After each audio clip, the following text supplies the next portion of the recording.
So if you've been experiencing a treadmill belt slipping or catching while you're running or walking on it, one of the reasons is due to it being too loose and just needs to be tightened or tensioned. So that's what I'm going to teach you guys here in this video today. There are other reasons why your belt slips and catches. We're not going to go over those reasons, but if you would like to know more, you can tap the tab up above.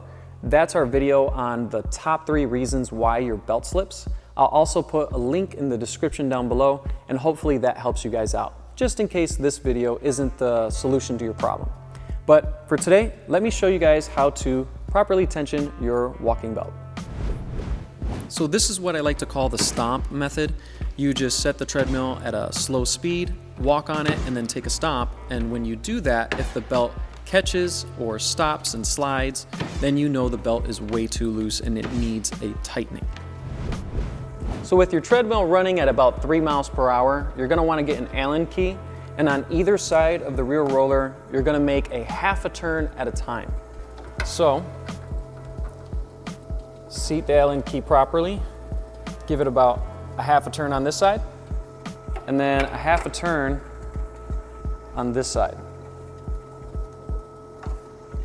Then what I like to do is wait about a minute and watch the belt to see if it shifts anywhere. But since we did equal amount of turn on either side, half a turn here, half a turn here, the belt should stay in its place. But just in case, just watch it. Sometimes we might do a little bit extra on this side and then the belt shifts and we have to readjust.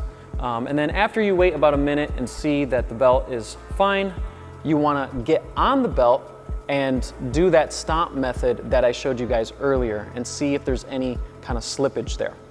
And if there still is, then you just continue with these steps, doing a half a turn here, half a turn here, wait to see the belt adjust, and then do that stomp method again and see if it's still slipping. Now this is what the belt should look like when it's properly tensioned. It's tight, it's not loose.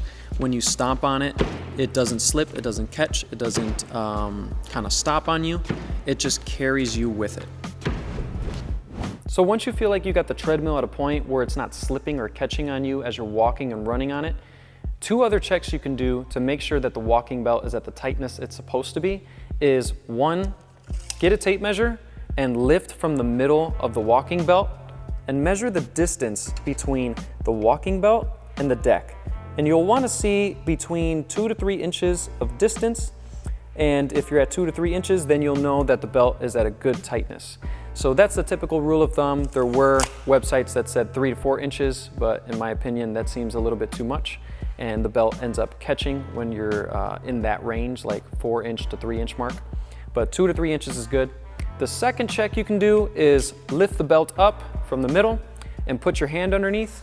And if you feel like you're putting in effort and you can only get to about the halfway part of the treadmill deck, then your belt is pretty tight. You could see it's kind of taut. I can only go to about the halfway mark, and it's at a good tightness. Now, if your hand is gliding and it can go further than the halfway point with kind of like ease, maybe minimal effort, then you know your belt is way too loose and needs a tightening.